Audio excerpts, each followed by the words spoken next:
que vamos a tratar en el día de hoy tiene que ver con las bendiciones de la obediencia.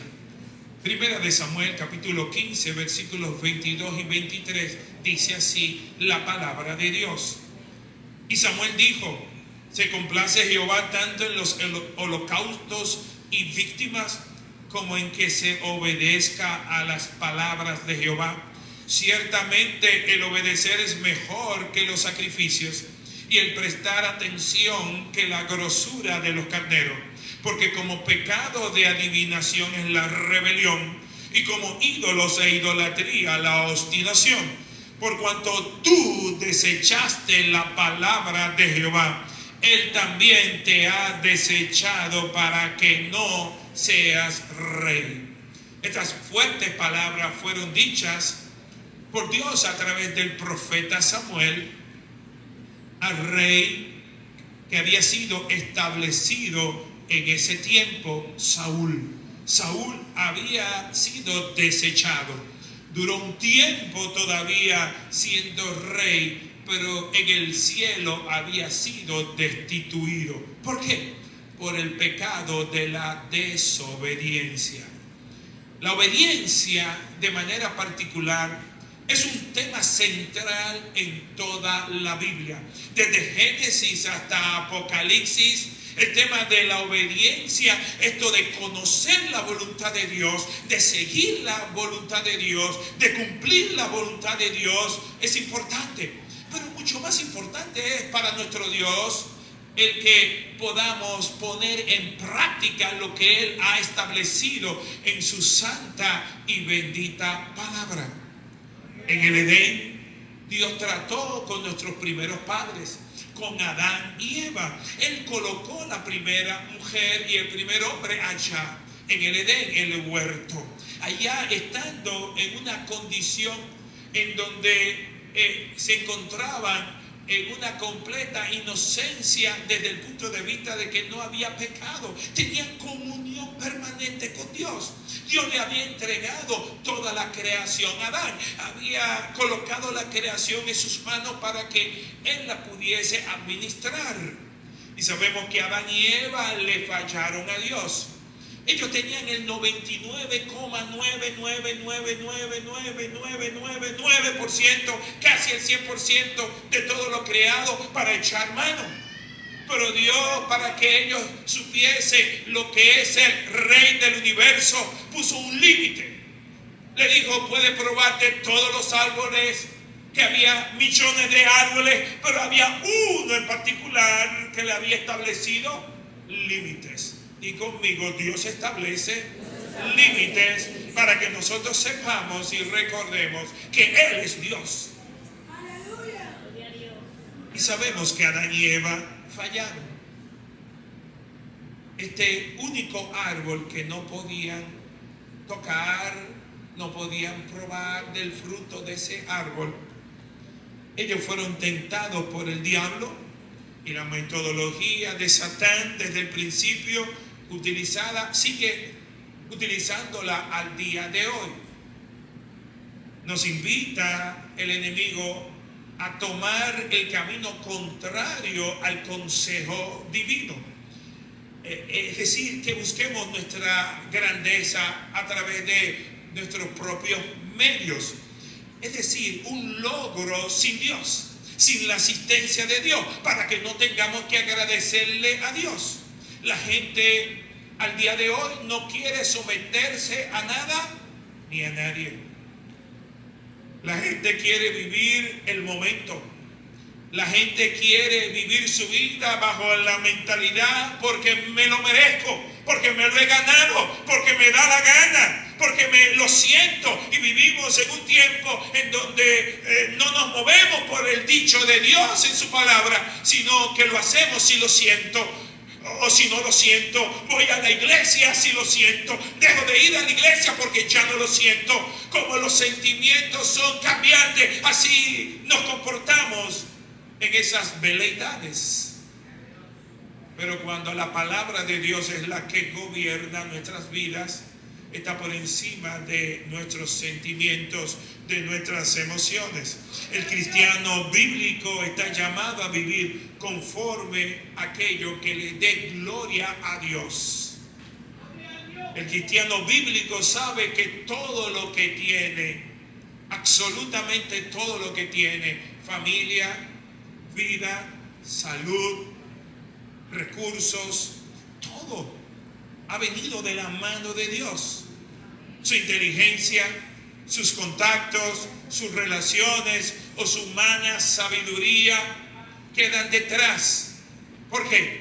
Porque todo don perfecto, toda buena dádiva viene del Padre de los cielos. Dios me ha ministrado durante todos estos días respecto a este tema. El tema de la obediencia y del sometimiento. Y he entendido que no hay crecimiento espiritual verdadero en la vida de un creyente, sino es un creyente sometido a Dios y a su palabra. Cuando tú eres sometido a Dios y a su palabra, eres sometido a tu pastor, eres sometido a tu líder ministerial. ¿Por qué? Porque eres un hombre sometido. Si no te puedes someter al hombre que lo ves, ¿cómo te vas a someter a Dios que no lo ves? Porque Dios es espíritu. Es interesante esto del sometimiento. ¿Por qué? Porque si no hay sometimiento, no hay crecimiento espiritual. Si no hay sometimiento, si no hay obediencia, no hay avivamiento, no hay comunión, no hay fruto espiritual en nuestras vidas. Leí una anécdota que me hizo recordar algo que había leído hace un tiempo. Y es la ilustración sobre un barco destroyer de la Marina de Guerra, el cual estaba acercándose a una costa. Un capitán de barco navegaba en esa noche y vio una luz pequeña que estaba allá alumbrando. Y comunicó por radio a la luz: cambie su rumbo 10 grados al norte. La voz respondió por fonía: más bien cambie usted su rumbo 10 grados al sur. Molesto, el capitán insistió: soy un capitán de navío, cambie su rumbo. La voz replicó: soy un simple marinero de tercera clase, cambie usted su rumbo.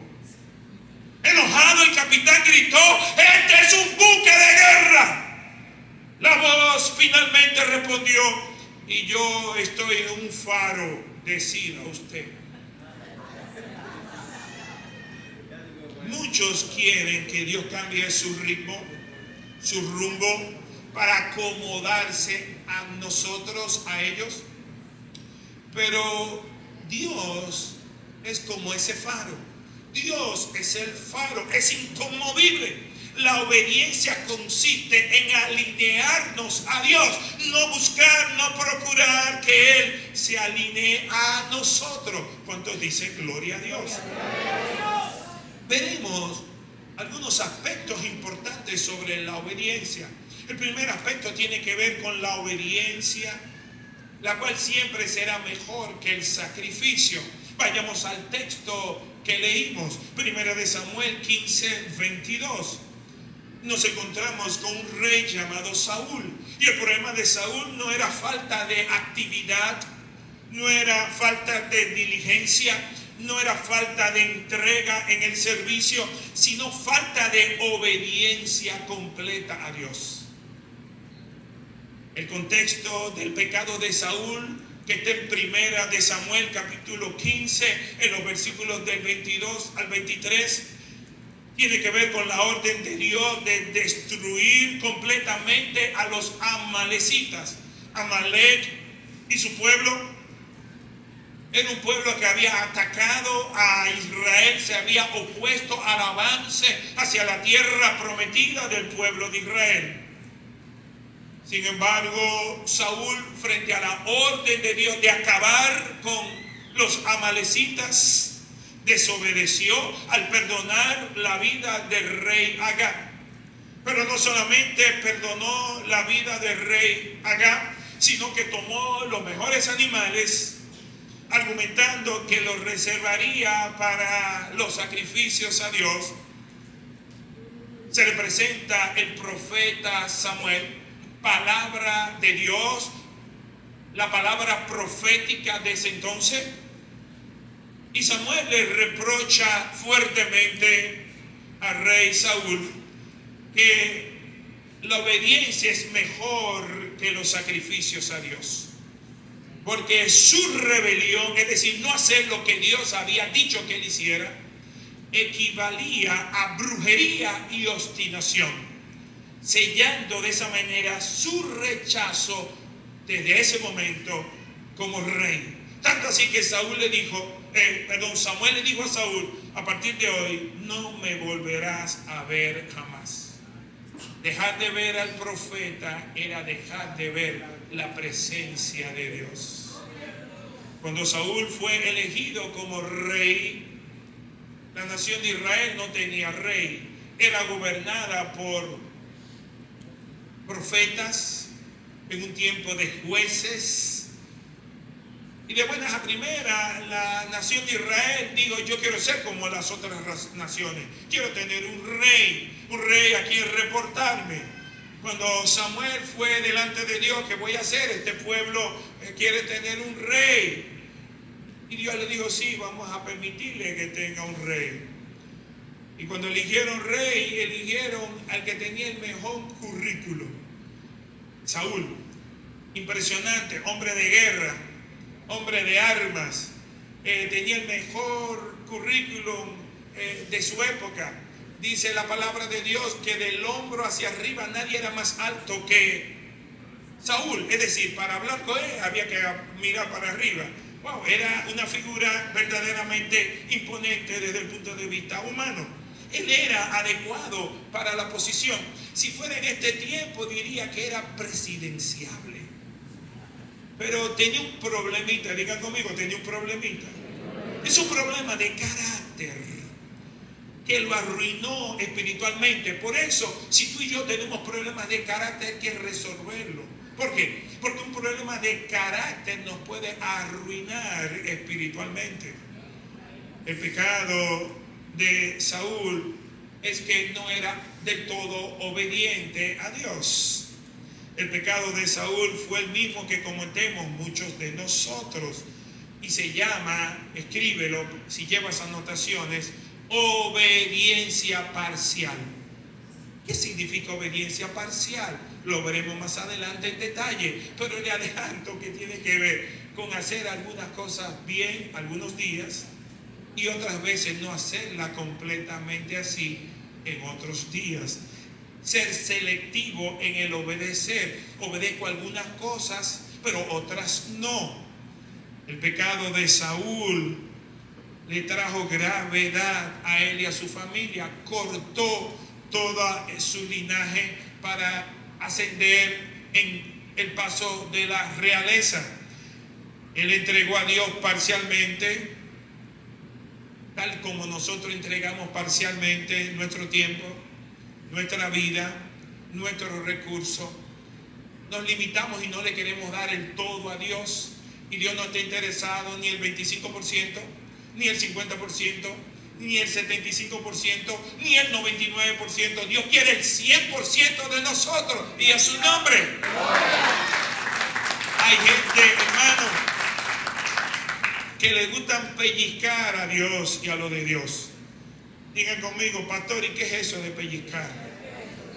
Vayamos al al libro de Hechos, capítulo 5, y tú vas a entender lo que significa pellizcar lo de Dios. Vamos a Hechos, capítulo 5, en los versículos del 1 en adelante. Amén. Pero cierto hombre, Hechos capítulo 5, 1, pero cierto hombre llamado Ananías, con Zafira su mujer, vendió una heredad y sustrajo el precio, sabiéndolo también su mujer, y trayendo solo una parte. Digan conmigo: la pellizcó. La puso a los pies de los apóstoles. Y dijo Pedro: Ananías, ¿Por qué llenó Satanás tu corazón para que mintiese al Espíritu Santo y sustrajeses del precio de la heredad? Diga, esa pregunta, una oportunidad. Reteniéndola, no se te quedaba a ti y vendida, no estaba en tu poder. ¿Por qué pusiste esto en tu corazón? No has mentido a los hombres, sino a Dios. Es decir, él le había prometido a Dios que le daría una cantidad de dinero, pero, y le digo, y se lo dijo a todo el mundo, esto que yo voy a hacer se lo estoy dedicando a Dios. Pero cuando lo iba a entregar, digan conmigo, praxis, el pellico. Cogí una parte. Digo, esto es demasiado. Esto es demasiado. Esto es demasiado dinero. ¿Se entiende? Versículo 5. Al oír Ananías esta palabra, cayó y expiró. Se lo llevaron. Y vino un gran temor sobre todo los que lo oyeron. Y levantándose los jóvenes, lo envolvieron y sacándolo, lo sepultaron. Pasando un lapso como de 3 horas, sucedió que entró su mujer. Digan conmigo, la salvación es individual. El uno será tomado, el otro será dejado. Digan conmigo, ahora es la oportunidad de la mujer hablar la verdad. Si usted ve que su marido está hablando mentiras, no se hunda con él. Si su mujer, usted ve que está hablando incorrectamente andando, no se hunda con ella. Pasado un lapso como de 3 horas, sucedió que entró su mujer, no sabiendo lo que había acontecido. Entonces Pedro le dijo, dime, diga conmigo, oportunidad. ¿Vendiste en tanto la heredad? Y ella dijo, porque ya se había compuesto con el hombre, pero ella no sabía que ella era desde hace 3 horas viuda. Ella no se había enterado. Entonces ellos salieron, mira, si a ti te pregunta Pedro, tú le dices que fue en $10,000. Sí, y tú dices, son $10,000. Estamos pactados para hablar de esta cuestión, porque estos cuartos no se los vamos a dar a esa gente. Ellos no son buenos administradores. Es más, uno no es tan religioso, uno no puede ser fanático, uno no puede dar tanto. Hay que coger lo de uno también, hay que pellizcar. Entonces Pedro le dijo, dime, ¿vendiste en tanto la heredad? Y ella dijo, sí, en tanto. Y Pedro le dijo, ¿por qué conveniste en tentar al Espíritu del Señor? He aquí a la puerta los pies de los que han sepultado a tu marido y te sacarán a ti. Al instante ella cayó a los pies de él y expiró. Y cuando entraron los jóvenes, la hallaron muerta y la sacaron y la sepultaron junto a su marido. Y vino gran temor sobre toda la iglesia y sobre todos los que oyeron estas cosas. Cuando uno lee este texto, uno dice, ¿por qué la palabra de Dios habla de esto? ¿Por qué? ¿Qué quiere Dios decirnos? ¿Qué aplicación tiene para nosotros como creyentes del siglo XXI? Porque Dios, hay algo que se llama identidad, que es muy importante. Tú sabes lo que tú eres en Dios.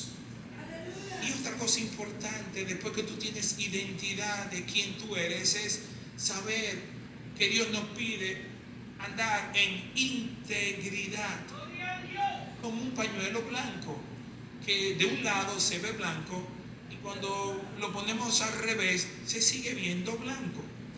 Así debe de ser nuestra vida, que busquemos el andar en verdad. Amén, hermanos.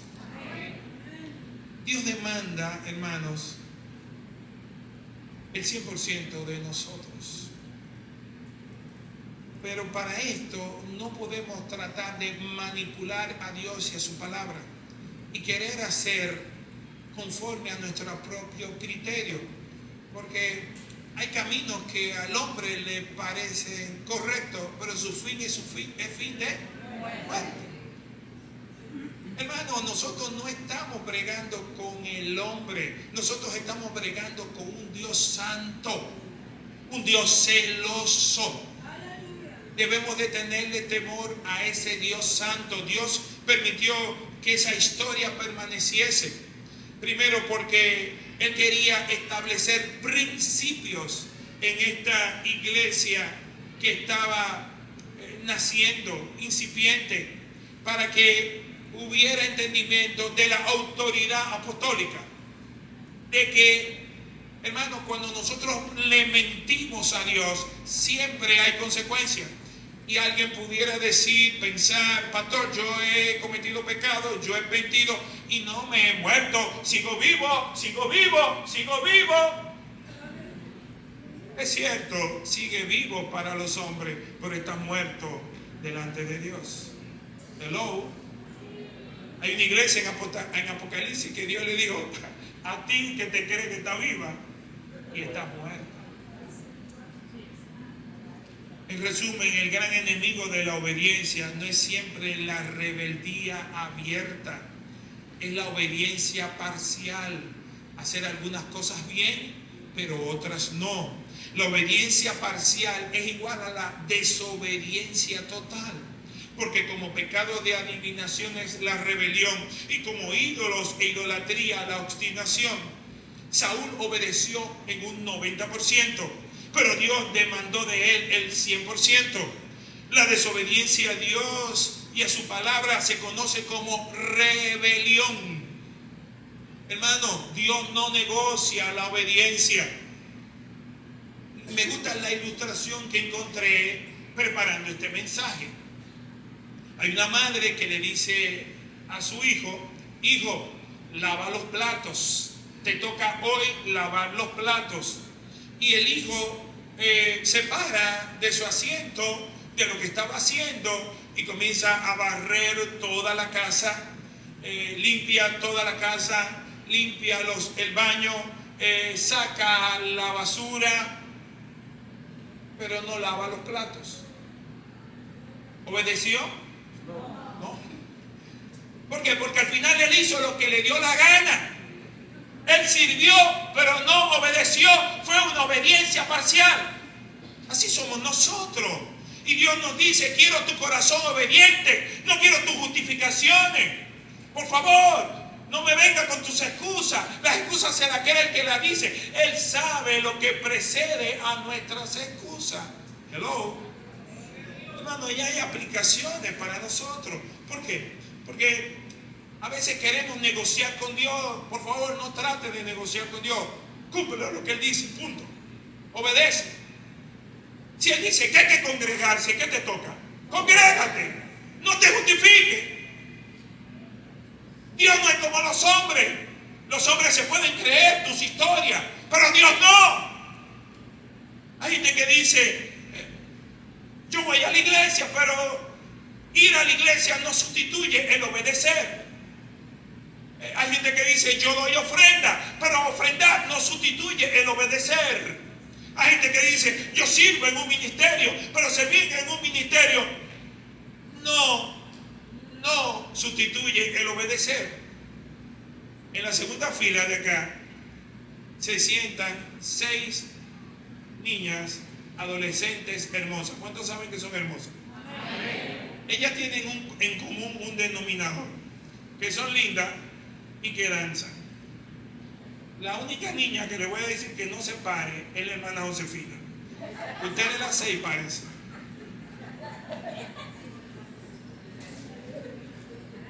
Ok, miren a su público. Denle un aplauso a estas niñas hermosas. Siéntense. Estas hermosas niñas tienen la bendición de que están detrás de mí, por lo cual yo las tengo que ver siempre.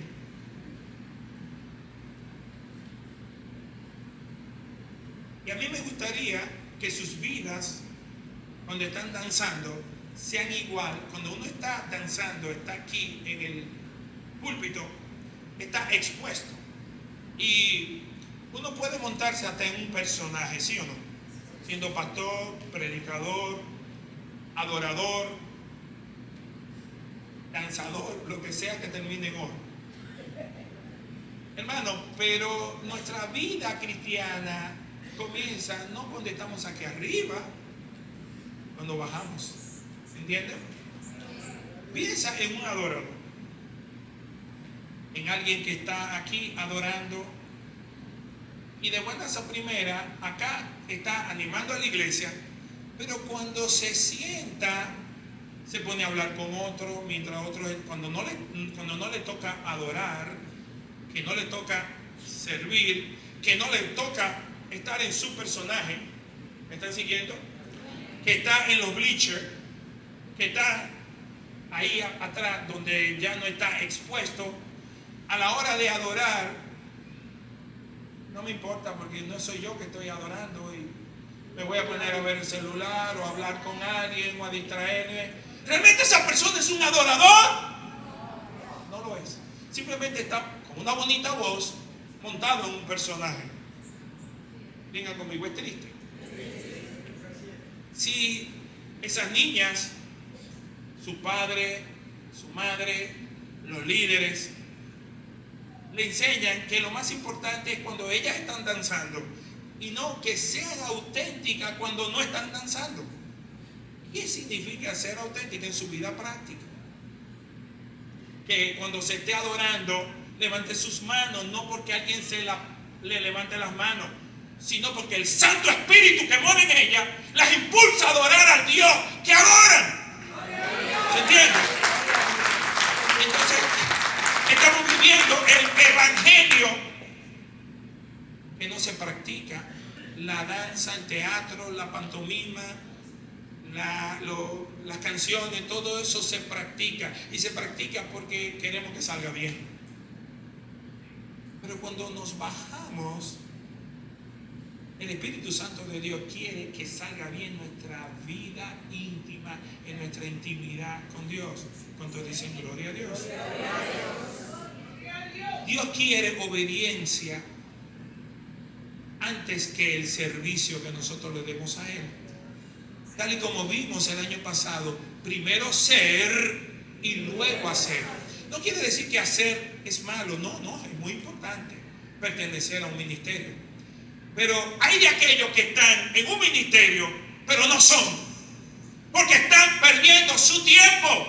Están trabajando para el hombre, para el líder, para la líder que la ve y le diga: lo hiciste bien, cantaste bien, danzaste bien, brincaste bien, adoraste bien, actuaste bien. Pero si tu vida práctica tú nunca adoras a Dios, estás fallando en lo más importante, en tu relación íntima con Dios y a su nombre. En segundo lugar, la obediencia demuestra nuestro amor a Dios. Vayamos a Juan capítulo 14, versículo 15. Evangelio de Juan capítulo 14, versículo 15. El Señor Jesús dijo: si me amáis, guardad mis mandamientos. Cuando Él dice esto, si me amáis, guardad mis mandamientos, ¿qué quiere decir? Que el que guarda es el que obedece. Pero ¿qué precede al que obedece? El amor. Solo puede obedecer a Dios alguien que le ama. Y para tú poder amar a Dios tienes que haberle conocido. ¿Se entiende? Entonces ese proceso, yo lo conozco, como lo conozco lo amo. Y cada vez que lo conozco más, por la hermosura de mi Dios, la hermosura de mi Señor Jesús, me hace amarlo cada día más. Y eso, que lo amo tanto, me hace obedecerlo, no porque el pastor lo diga, sino porque lo amo. ¿Se entiende? Entonces, vamos a ponerlo en contrario. El hecho de que tú seas poco obediente a tu Dios, poco obediente a su palabra, que viva la vida como te da la gana, significa simplemente que no amas a Dios.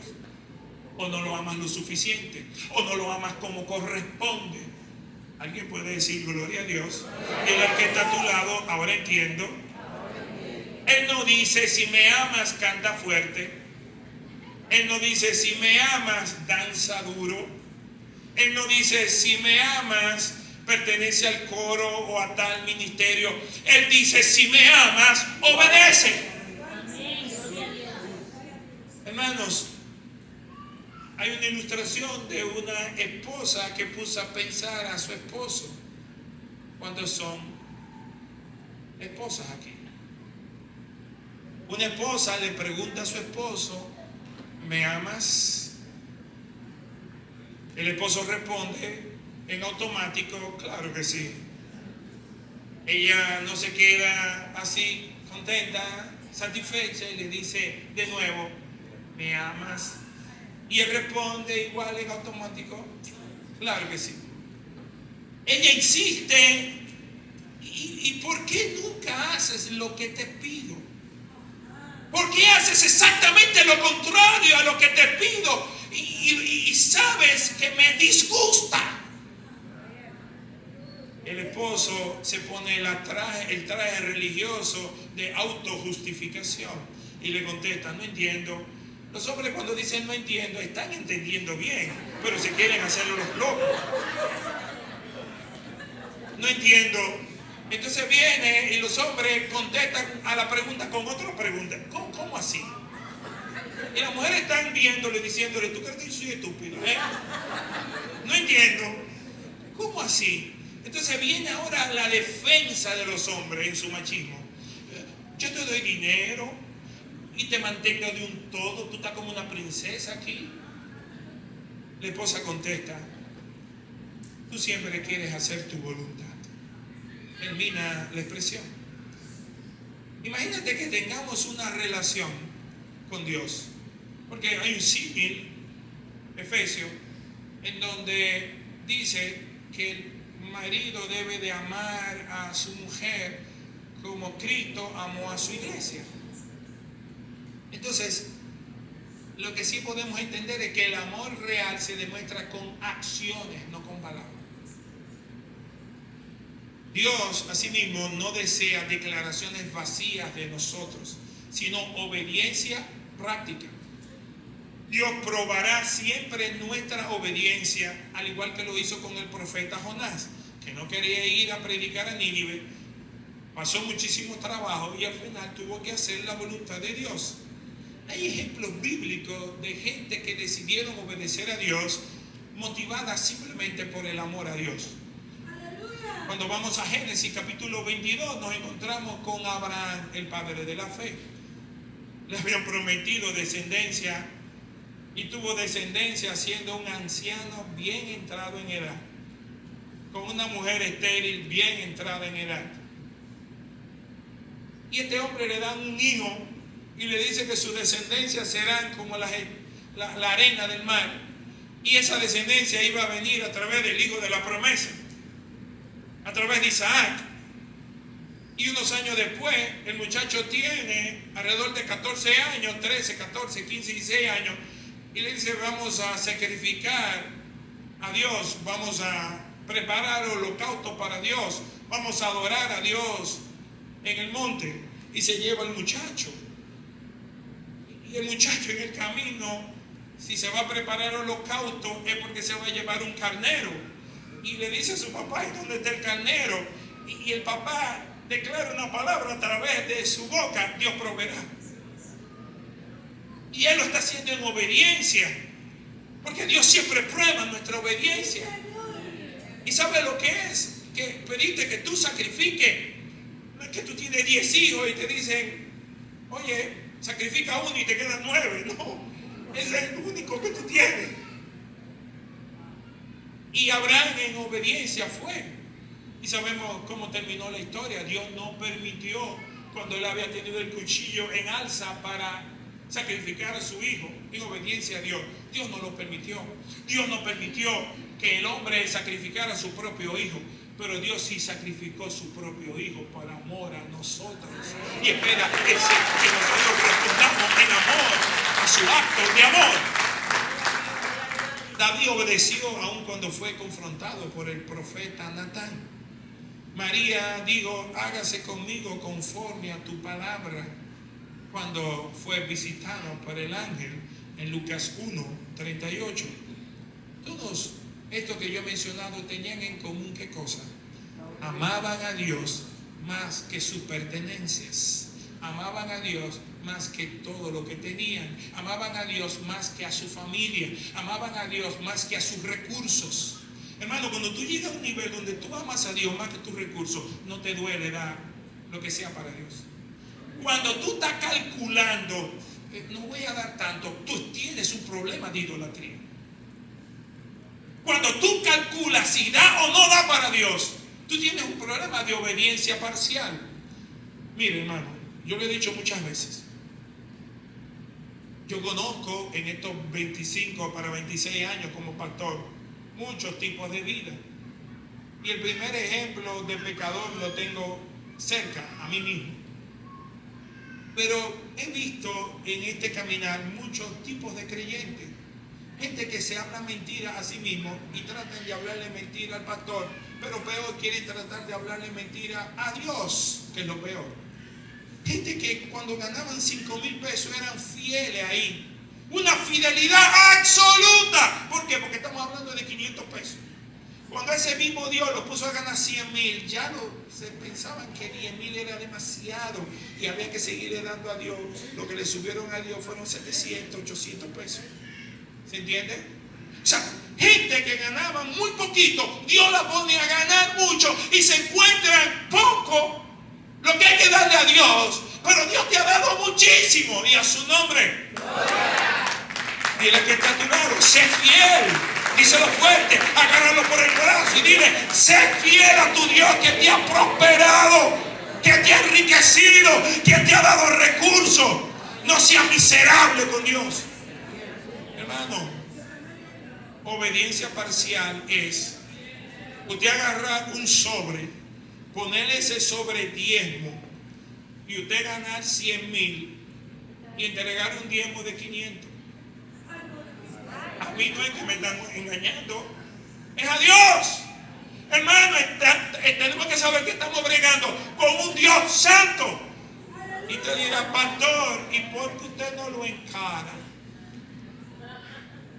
Lo estamos encarando a través de la palabra de Dios. Amén. Nosotros como pastores estamos para predicar. Y si usted entiende que tenemos palabra de Dios, a usted le toca y a mí ser fiel al Dios que nos ha llamado. En tercer lugar, la obediencia abre puertas a la bendición. Vayamos a Deuteronomio capítulo 28 en el Antiguo Testamento. Deuteronomio capítulo 28 es un capítulo que todo creyente debe de leerlo más de una vez en su vida, frecuentemente. Deuteronomio 28 tiene como título Bendiciones de la obediencia. Son los primeros 14 versículos de Deuteronomio 28, del 1 al 14. Vamos a leer algunos. Acontecerá que si oyeres atentamente la voz de Jehová tu Dios, para guardar y poner por obra todos sus mandamientos que yo te prescribo hoy, también Jehová tu Dios te exaltará sobre todas las naciones de la tierra. Está hablando a Israel, al Israel físico en el Antiguo Testamento.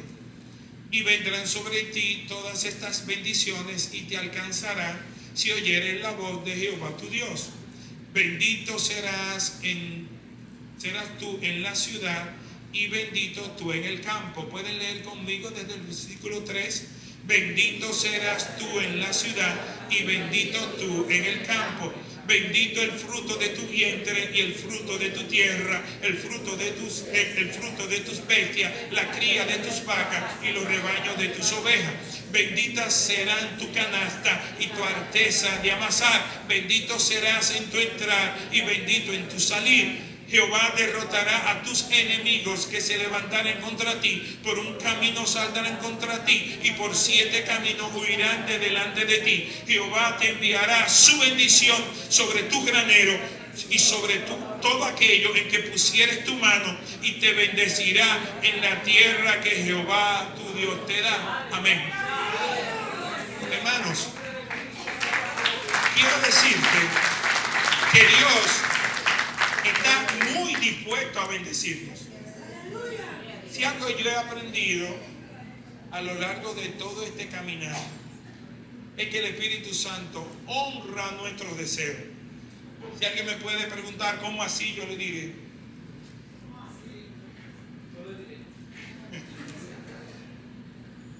Hermano, yo le diré. ¿Qué significa que el Espíritu Santo honra nuestros deseos?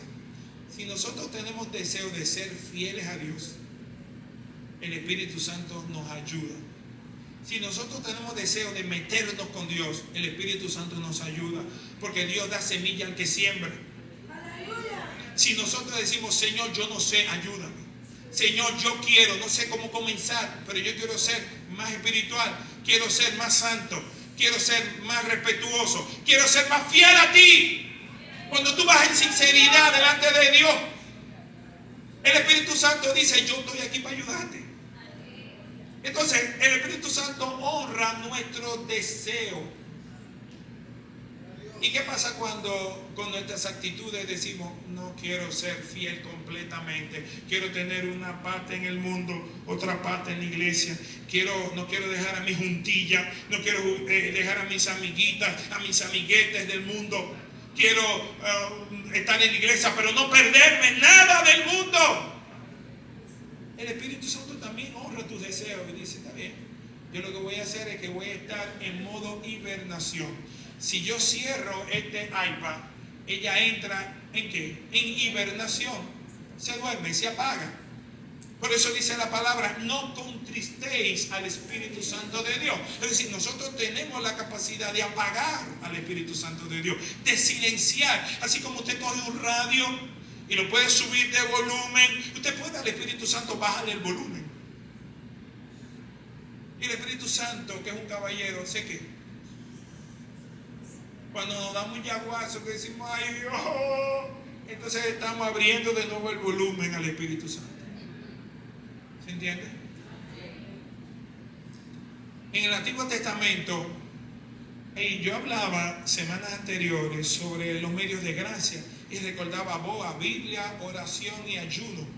Pero hay otros medios de gracia, no son solo esos. Hay medios de gracia como el lamento. De hecho, hay un libro en el Antiguo Testamento llamado Lamentaciones. Y usted dirá, ¿por qué está un libro tan terrible como Lamentaciones? A mí me gustaría solo leer de Deuteronomio 28. Porque toda la palabra de Dios es útil para redarguir, para corregir. Hermano, y las lamentaciones de un hombre de Dios expresadas en la palabra de Dios, asqueado, sorprendido, torturado, martirizado por el pecado que está alrededor de él y el pecado de él mismo, llega a un nivel de lamentar. Cuando tú eres un hombre que caminas en santidad, una mujer que camina en santidad y ve el pecado a tu alrededor, debe de producir un lamento santo delante de Dios y dice, Señor, ¿cuándo me presentaré delante de ti, Señor? Mira este mundo como está.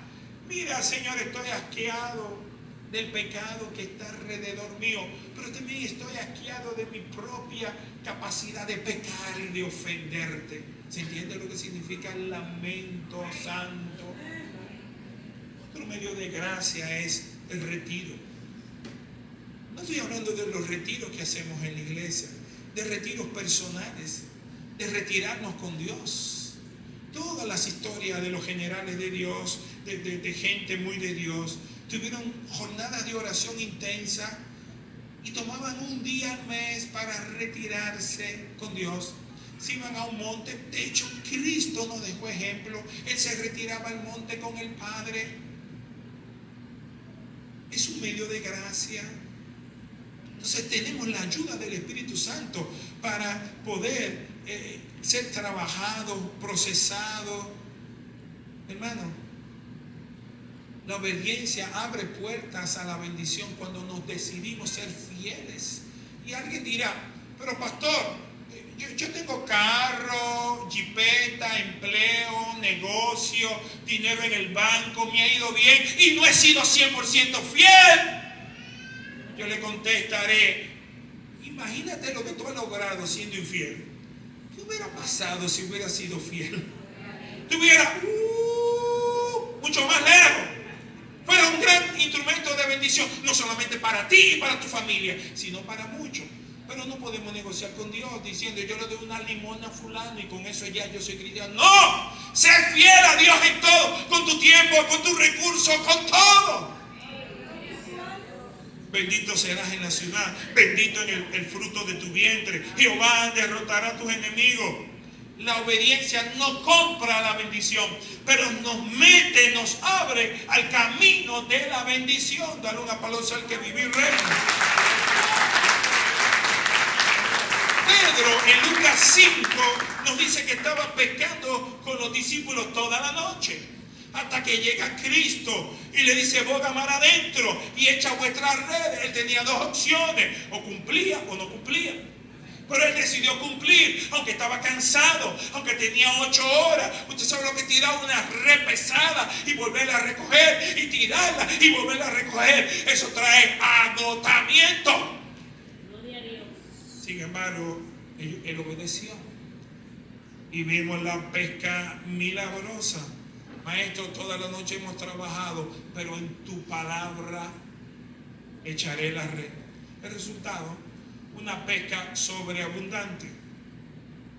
A veces la obediencia duele, contradice nuestra lógica, incomoda, pero abre las puertas para nuestra bendición.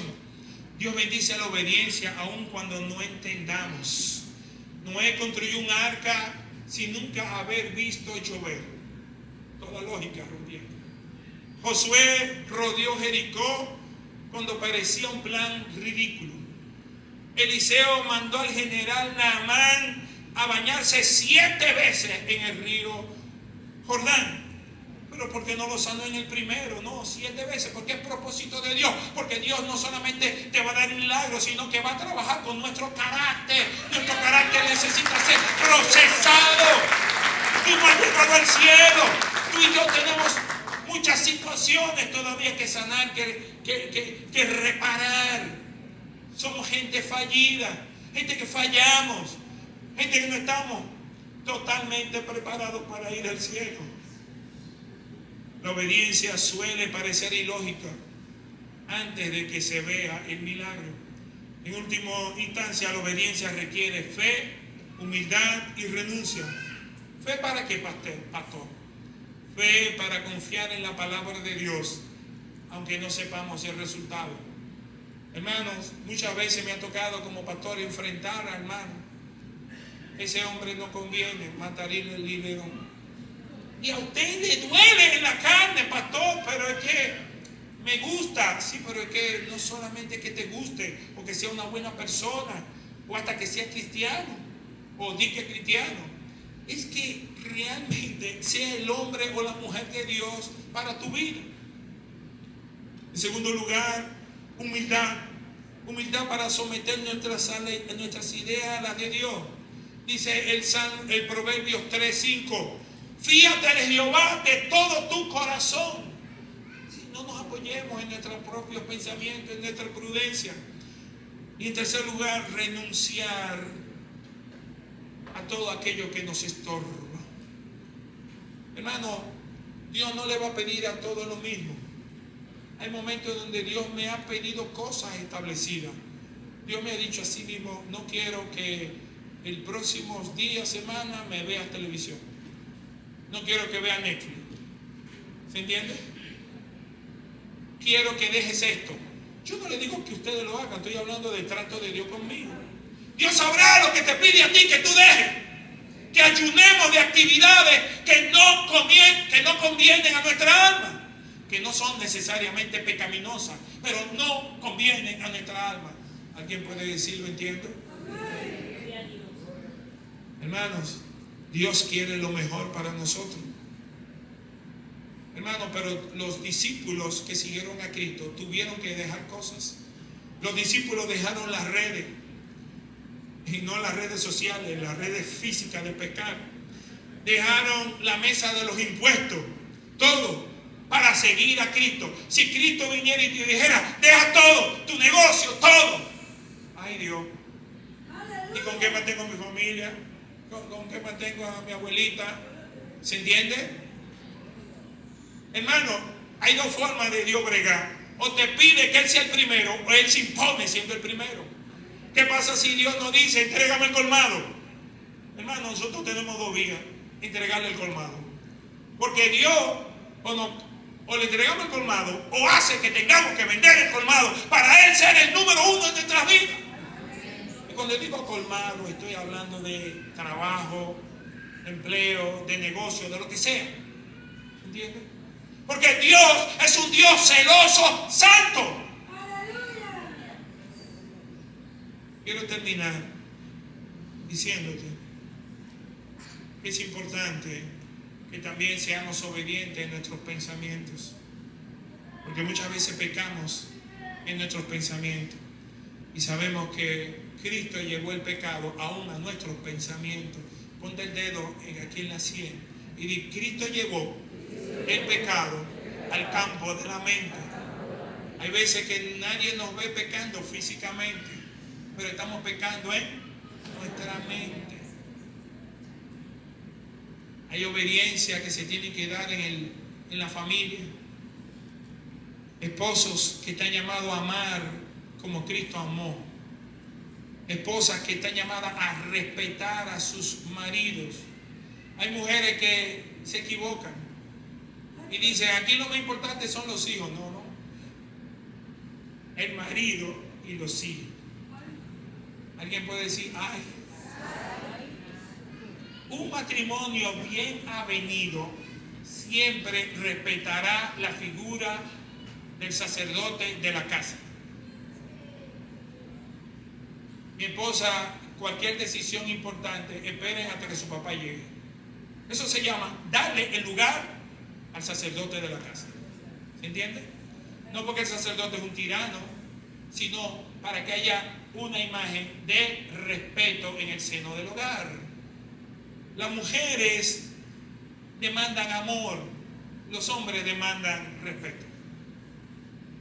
Los hijos estamos llamados a obedecer a los padres, sobre todo si vivimos en sus techos.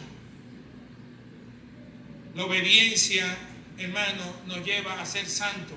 Hay gente que dice: yo quiero ser más santo. Comienza a obedecer a Dios. Es que no me sé toda la palabra. Comienza a obedecer. Los poquitos de palabras que tú sabes, comienza a obedecer con esa poquita de palabras que tú sabes. En lo que llega más palabras. Comienza a obedecer lo que tú entiendes.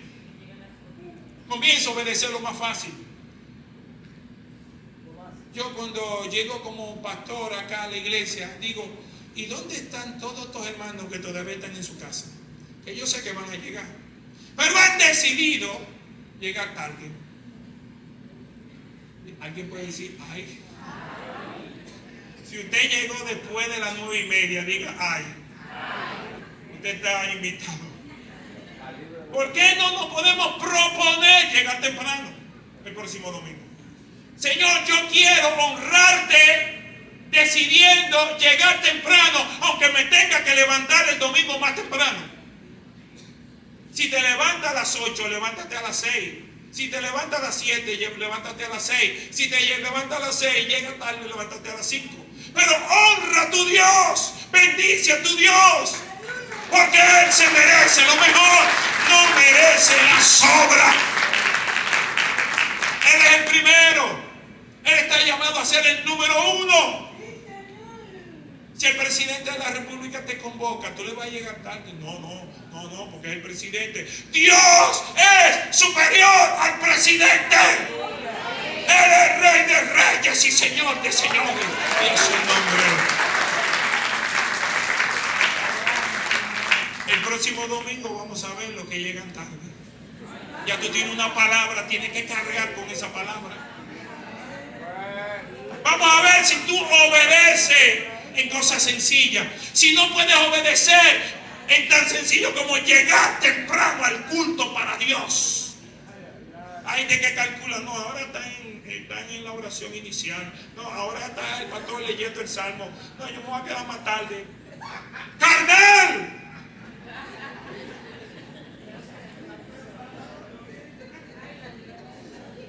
No eres espiritual, aunque sueñes. Ay, pastor, cuando yo siento al Espíritu Santo, mire cómo se me pone los pelitos de punta. Ojalá no se te paren los pelitos de punta, pero obedece, sé puntual. Ojalá no sienta nada, pero deja de pecar. Comience a obedecer. Hay gente que vive con unos sentimientos. Ay, yo siento que ese hombre es malo. ¿Qué es eso? Tanto prejuicio que hay en nosotros. Hermano, la obediencia no es un evento. La obediencia es un estilo de vida. ¿Por qué tú no vas? Porque eso no agrada a Dios. Porque ahí no me llama nada la atención. Porque eso pertenece al mundo que yo decidí dejar. Porque yo no tengo nada en eso. No tengo parte en eso. Eso es para los del mundo. No me voy a contaminar. Eso se llama caminar en obediencia. Y Dios honra a aquel que tiene como estilo de vida el obedecer. Pongámonos sobre nuestros pies, por favor.